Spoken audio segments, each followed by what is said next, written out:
अस्सलाम वालेकुम जी, मियाँ वहाज नेक्स्ट बात रियल एस्टेट कंसल्टेंट के प्लेटफॉर्म से आप लोगों की खिदमत में हाजिर हैं एक नई वीडियो के साथ, एक नई इन्फॉर्मेशन के साथ। सबसे पहले चैनल को ज़रूर सब्सक्राइब कीजिएगा ताकि बर वक्त पाकिस्तान के अंदर रियल एस्टेट के अंदर आने वाली हर लेटेस्ट इन्वेस्टमेंट अपॉर्चुनिटी आप लोगों तक पहुंच सके और इसी तरह की मज़ीद इन्फॉर्मेटिव वीडियो आप लोगों तक पहुंच सके ताकि आप लोग प्रॉपर्टी के अंदर, रियल एस्टेट के अंदर अपने बेहतर से बेहतर डिसीजन ले सके। वो आज का टॉपिक बड़ा इंटरेस्टिंग होगा और मैं उम्मीद करूंगा ये वीडियो जो है आप लोगों को, बहुत सारी जो लोगों को मैं देखता हूँ बहुत दुख भी होता है, अफसोस भी होता है।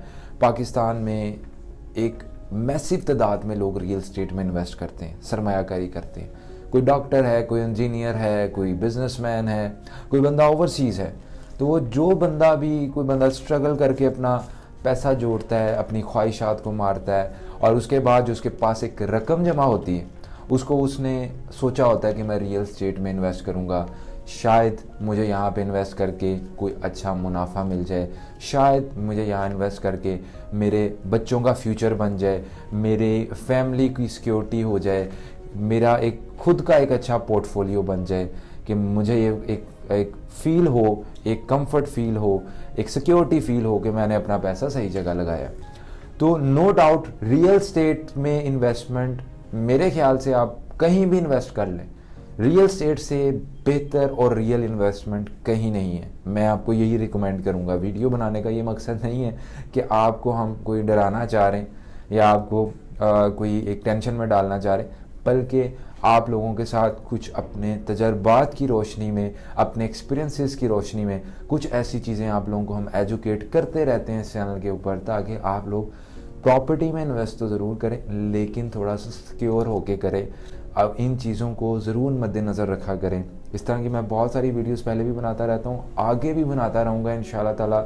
अल्लाह ने अगर हिम्मत दी, ज़रूर इस सिलसिले को हम चलाए रखेंगे आप लोगों की सपोर्ट के साथ। तो आज का टॉपिक में हम बेसिकली बात करने जा रहे हैं कि प्रॉपर्टी में फ्रॉड आप लोगों के साथ किस किस तरीके से हो सकते हैं और हमने उन चीज़ों से कैसे बचना है। मैं ये समझता हूँ बहुत सारे लोग, मुझे मेरे दोस्त हैं, बहुत सारे हमारे चैनल पे ऑडियंस है, तो लोग हमसे स्टार्ट ही यहाँ से करते हैं जी मैंने प्लॉट लिया था, वहाँ पे सन इतने में मेरे साथ फ्रॉड हुआ, इतने में फ्रॉड हुआ, इतने में फ्रॉड हुआ, अब मैं थोड़ा सा डरा हूँ, अब मैं क्या करूँ।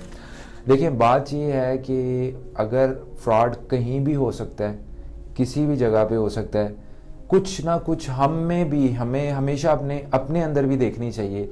कुछ ना कुछ हमने दूसरे बंदे को ऐसे पॉइंट्स अपने दिए जिसकी बेस के ऊपर हमारे साथ नाइंसाफ़ी हो रही है, आज हमारे साथ फ्रॉड हो रहा है या हमारा पैसा ज़ाया हुआ है। तो वो कौन सी चीज़ें, डेफिनेटली ये सारी चीज़ें एक वीडियो में मैं बयान नहीं कर सकता, लेकिन काफ़ी हद तक कुछ वो चीज़ें जो बहुत सारे लोगों को नहीं पता होंगी या बहुत सारे लोगों को पता होनी बहुत ज़रूरी है, ताकि आप लोग इस वीडियो की बेस के ऊपर मज़ीद गलतियां ना करें। तो एक छोटी सी कोशिश है, वीडियो को पूरा ज़रूर देखिएगा। टॉपिक को स्टार्ट करते हैं, प्रॉपर्टी में फ्रॉड आपके साथ कैसे हो सकता है और हमने इससे कैसे बचना है।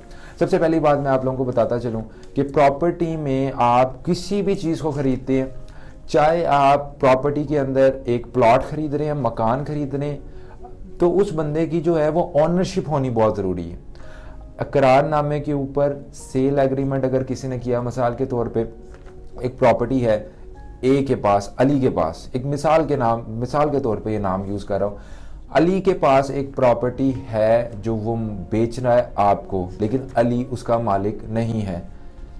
अली कहता है जी मेरा एक एग्रीमेंट हुआ है और ये देखें जी ये ऑनर के साथ ही एग्रीमेंट हुआ है, आप मेरे साथ एग्रीमेंट कर लें, मुझे सारे पैसे दे दें और देखें जी मैंने ही आपको ट्रांसफ़र दिलवाना है, तो कोई टेंशन वाली बात नहीं है, आप मेरे साथ एग्रीमेंट कर लें, मैं आपको हर लिहाज से गारंटी देने की कहता हूँ, आप बिल्कुल बेफिक्र रहें। देखिए जब आप डायरेक्ट ऑनर के साथ एग्रीमेंट नहीं करते, आपके बीच में कोई सेकंड पार्टी है, उस बंदे के नाम पे प्रॉपर्टी नहीं है, तो बेसिकली हमारा जो पाकिस्तान का कानून है उसके मुताबिक agreement doesn't create any legal value, यानी कि एक एग्रीमेंट जो है वो किसी को कोई लीगल राइट नहीं देता। कल को अगर वो बंदा मुकर जाता है, वो कहता है जी मैंने आपके नाम पे ट्रांसफ़र नहीं करवानी, तो उस एग्रीमेंट के बेस पे, क्योंकि उसके नाम पे ही प्रॉपर्टी नहीं थी, तो आप कल को किसी मुसीबत में फंस सकते हैं, किसी फ्रॉड का जो है वो निशाना बन सकते हैं। तो इसलिए कोशिश करें कि आप लोग हमेशा उस बंदे के साथ एग्रीमेंट करें जो वाकई ही प्रॉपर्टी का मालिक है। और मिसाल के तौर पे अगर कोई बंदा कहता है जी मैं इस प्रॉपर्टी का ओनर हूँ, तो अगर वो ऑनर है तो वो आपके लिए सबूत के तौर पे या उस डील को क्लोज़ करने के लिए आप उससे मांगें, ये आपका राइट है। अगर आप बायर हैं, एक चीज़ को ख़रीद रहे हैं, कि उससे मांगे आप अपनी कोई रजिस्ट्री दिखाएं, फ़र्द दिखाएं या कोई और कंप्यूटराइज्ड डॉक्यूमेंटेशन दिखाएं, जिससे आप लोगों को पता लग सके कि वो वाकई ही इस प्लॉट का या मकान का मालिक है। इसके अलावा उस डॉक्यूमेंट को आप वेरीफाई ज़रूर करवाएँ। आप अगर वो पटवार खाने से वेरीफाई करवाएं, अगर रजिस्ट्री है, अगर फ़र्द है, या अगर कंप्यूटराइज है तो कंप्यूटर सेक्शन से उसको वेरीफाई करवाएं, या अगर किसी सोसाइटी की बेसिकली, क्योंकि बहुत सारी सोसाइटीज़ जो आजकल लेटेस्ट हाउसिंग स्कीम्स हैं वहाँ पे सोसाइटी का अपना ट्रांसफ़र सिस्टम होता है, तो वहाँ पे मुतलका जैसे आप कोई बहरिया में प्रॉपर्टी ले रहे हैं, DHA में प्रॉपर्टी ले रहे हैं, तो आप उस चीज़ को वेरीफाई ज़रूर करवाएं। वैसे ये सारे जो स्टेप्स मैं आपको बता रहा हूँ, अगर आपके पास एक अच्छा प्रोफेशनल एजेंट होता है रियल स्टेट को जो समझता है, सिर्फ ये नहीं कि उसका एक अच्छा ऑफिस है और वो यहाँ मुतल्लिक़ अदारों से रजिस्टर्ड है, बल्कि अगर वो एक्सपीरियंस बंदा होगा तो उसकी भी ये ज़िम्मेदारी है, वो ये सारे पॉइंट्स आप लोगों के लिए करेगा। इसी चीज़ की आप उसको कमीशन पे करते हैं। लेकिन फिर भी क्योंकि हमारा मकसद एजुकेट करना है, तो जो लोग प्रॉपर्टी का काम करते हैं उनको भी हम एजुकेट कर रहे हैं, जो नए प्रॉपर्टी में अभी आए हैं, नया जिन्होंने काम स्टार्ट किया, और साथ ही साथ जिन लोगों ने प्रॉपर्टी ख़रीदनी भी है, तो आपको भी पता होना चाहिए कि किन किन स्टेप से आपने गुजरना है, ताकि आपके साथ कोई मुश्किल परेशानी ना हो आपको यहाँ पे प्रॉपर्टी ख़रीदते वक्त। तो इसलिए इस डॉक्यूमेंट को आपने वेरीफाई ज़रूर करना है। इसमें किसी किस्म का जो है आपने रिस्क नहीं लेना, चांस नहीं लेना, और उसी से आपको पता लगेगा कि ये बंदा जो है वो असल ओनर है या नहीं। और एक और चीज़ कि आप लेटेस्ट फ़र्द या लेटेस्ट जिसे स्टेटमेंट कहते हैं वो उसे कहीं बंदे को निकलवाएं। अगर आप खुद नहीं जा सकते उसे कहें कि आज की डेट के मुताबिक लेके आए, ताकि पता लग सके कि आज की डेट में वाकई ये ओनर है भी या नहीं। अगर एक बंदा फ़ोटोकॉपी आपको ला के दिखा दे जी ये मेरा प्लाट है, मुझे आप इतना टोकन दे दें, तो अगर वो फ्रेश डेट में हमने उसे वेरीफाई नहीं किया हुआ तो पता नहीं, हो सकता है कि वो 10 हाथ प्रॉपर्टी बिकी हो, आपने जो है वो असल ओनर को तो पैसे नहीं अदा किए। तो ये सारे भी फ्रॉड धोखे लोगों के साथ होते आए हैं, स्टिल हो रहे हैं। इससे आप कैसे बच सकते हैं कि आप फ्रेश स्टेटमेंट लें, फ्रेश फ़र्द लें, फ्रेश जो है वो डॉक्यूमेंट्स देखें, उसको वेरीफाई करें। अच्छा, इसके अलावा एक बड़ा कॉमन फ्रॉड लोगों के साथ होता है पाकिस्तान के अंदर, कि लोग कहते हैं जी मेरे भाई की प्रॉपर्टी है, मेरी बहन की प्रॉपर्टी है, मेरे अजीज़ की प्रॉपर्टी है, ये देखें जी इसके कागज़ भी मैं आपको दिखा देता हूँ, तो आप मेरे साथ एग्रीमेंट कर लें जी, मुझे 1/3 बयाना दे दें, ये घर जो है मैंने ही सेल कराना जी, मैं ही गार्डियन हूँ। उनके पास कहाँ इतना ज़्यादा टाइम है कि वो जो है आके ये आपसे पेमेंट जो है वसूल करते पड़े, वो एक दफ़ा ही ट्रांसफ़र के टाइम पे आएंगे। तो इस चीज़ से भी आपने बचना है। क्यों बचना है? क्योंकि हमारे कानून के मुताबिक अगर आप उस बंदे को पैसे दे रहे हैं, एक तो वो ऑनर नहीं है, ठीक है, तो कोई लीगल राइट नहीं है जिसकी बेस के ऊपर आप बाद में अगर किसी लिटिगेशन में जाते हैं तो आप अपनी रकम को क्लेम कर सकें या उसकी कोई रेमेडी जो है वो आप हासिल कर सकें। तो इसलिए मुख्तार आम का होना, पावर ऑफ अटॉर्नी का होना बेहद ज़रूरी है। पावर ऑफ अटॉर्नी किसी के पास है, मुख्तार आम है, आप करें, कोई मसला नहीं है। आप भाई है, दोस्त है उसका, आप उसको वेरीफाई करें, मुख्तार आम को चेक करवाएं कि वो सही है, पावर ऑफ अटॉर्नी जाली तो नहीं है, तो आप एग्रीमेंट कर सकते हैं। तो ये एक चीज़ है जिसको आपने ज़रूर मद्देनज़र रखना है। इसके अलावा अगर आप लोग रिहायशी प्रॉपर्टी कहीं पे ले रहे हैं, किसी हाउसिंग सोसाइटी में ले रहे हैं, या कुछ ऐसी रजिस्ट्री इंतकाल वाली जगह होती हैं पाकिस्तान के अंदर, वहाँ ले रहे हैं, तो तहतीमें जो हैं वो लगे होने बहुत ज़रूरी है। और तमीमें जो होते हैं ये लगे होने इसलिए ज़रूरी है, या ये होते क्या हैं, सबसे पहले मैं आपको गाइड करता चलूँ। ये बेसिकली एक प्रॉपर्टी है, जिस तरह उसको डिफरेंट जो है प्लॉट्स के अंदर जो है वो डिवाइड किया जाता है, ठीक है। तो इस डिवीज़न को जो कि बोर्ड ऑफ रेवेन्यू के अंदर रजिस्टर्ड होती है, इसको तमीमा जात कहते हैं। और ये लगे होने बहुत ज़रूरी हैं। ये क्यों ज़रूरी है, इससे क्या, अगर ये ना लगे हों तो क्या क्या मसले मसाइल का आपको सामना करना पड़ सकता है, वो मैं आपको बताता हूँ। जैसे मिसाल के तौर पे एक प्रॉपर्टी है, उसमें तमीमा जात नहीं लगे, तो वो कौन सी प्रॉपर्टी होगी? वो फिर मुश्तरका खाते की प्रॉपर्टी होती है। उसमें सब लोगों का जो है वो कंबाइन जो है वो एक जितनी डिवीजन होती है हमारे लॉ के मुताबिक।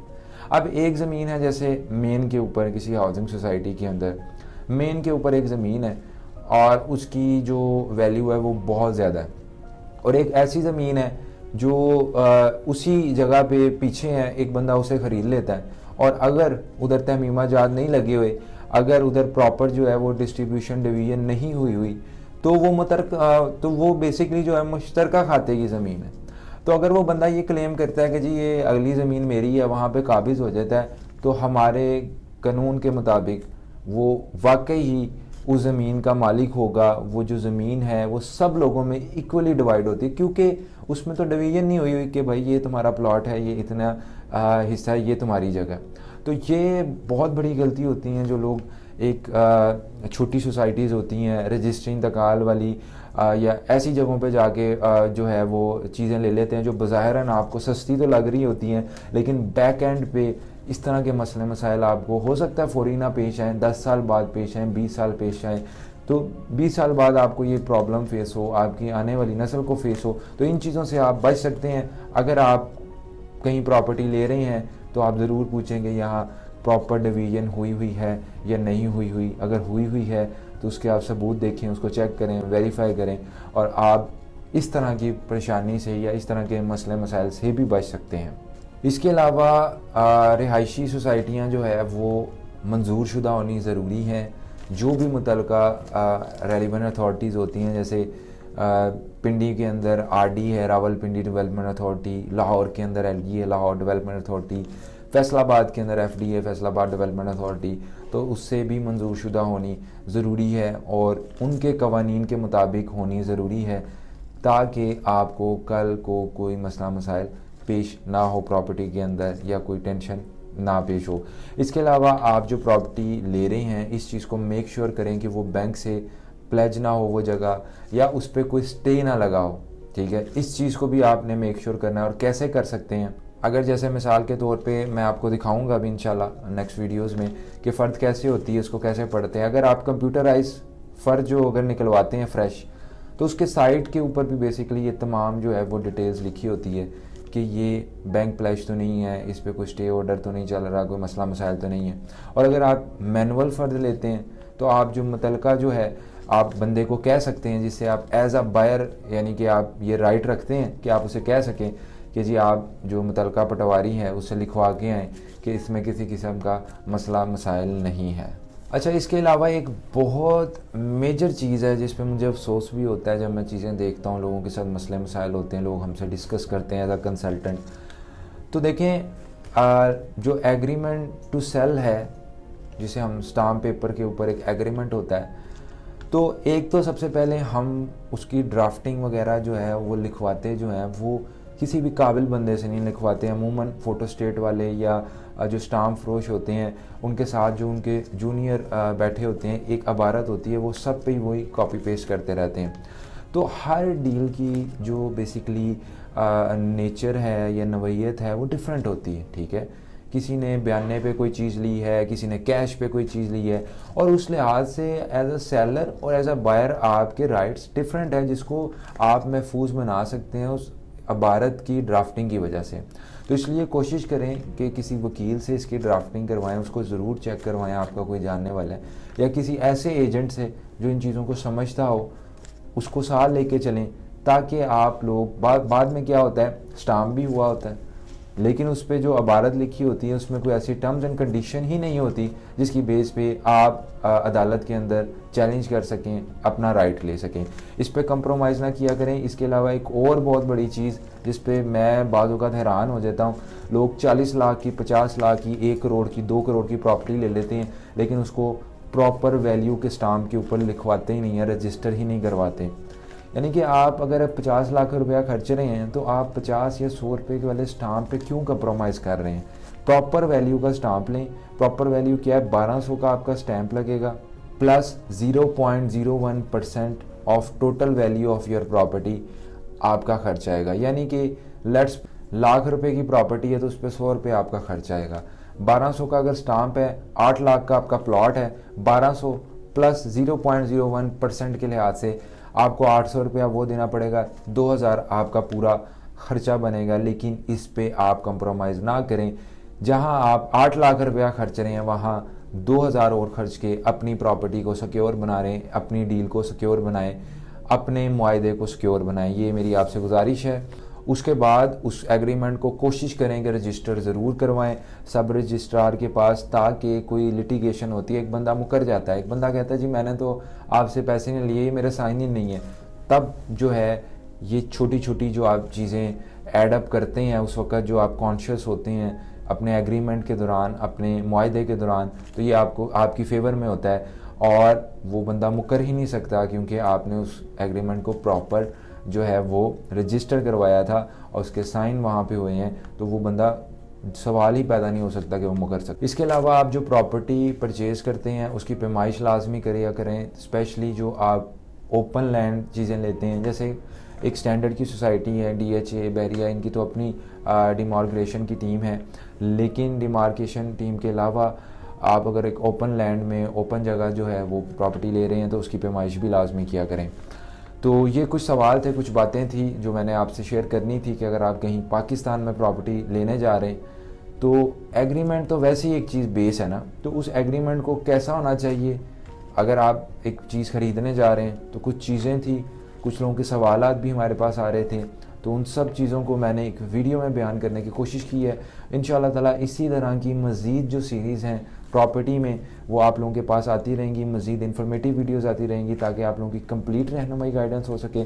इसके अलावा अगर आप पाकिस्तान के अंदर प्रॉपर्टी लेना चाहते हैं या आप कंफ्यूज हैं किस शहर में लें, तो अल्हम्दुलिल्लाह हमारी जो कंपनी है वो इस्लामाबाद, लाहौर, फैसलाबाद और पाकिस्तान के तमाम जो मेजर प्रोजेक्ट्स हैं उनको कवर करती हैं। आप नीचे दिए गए व्हाट्सएप नंबर पर हमसे रब्ता भी कर सकते हैं और इंशाअल्लाह ताला हमारे जो नुमाइंदे हैं वो आपसे बर वक्त जो है आपको सर्विस देंगे। हम कोशिश करेंगे हमसे आपका रब्ता करना हेल्पफुल साबित हो। दुआओं में याद रखिएगा। इंशाअल्लाह मुलाकात होती है नए वीडियो नए टॉपिक के साथ। जज़ाकल्लाह।